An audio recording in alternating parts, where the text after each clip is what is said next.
A Buk surface-to-air missile exploded less than a meter from the cockpit of Malaysia Airlines Flight 17, killing the crew instantly and breaking off the front of the plane, according to the Dutch Safety Board on Tuesday.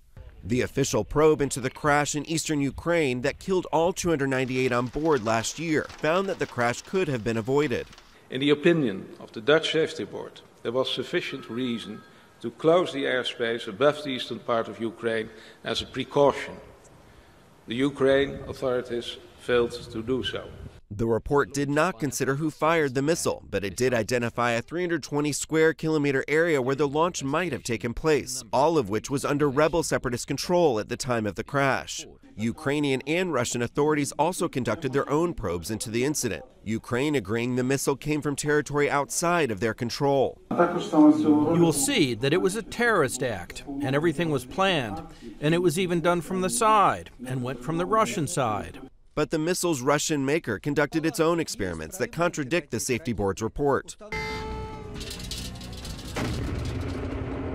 In one experiment where a Buk missile was detonated near the nose of an airplane similar to a 777, the remains showed a much different submunitions damage pattern than seen on the remnants of MH17. Additionally, they claimed that the missile was launched from the village of Zaroshenskoye, which Russia says was under Ukrainian government control at the time.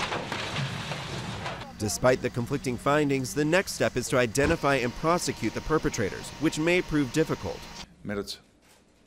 With the Dutch Safety Board report, we now know what happened, but delivering legal and convincing evidence of who the responsible perpetrator or perpetrators are is a new playing field. In July, Russia vetoed a UN Security Council resolution to establish an international criminal tribunal to investigate the airliner's destruction, calling it politically motivated.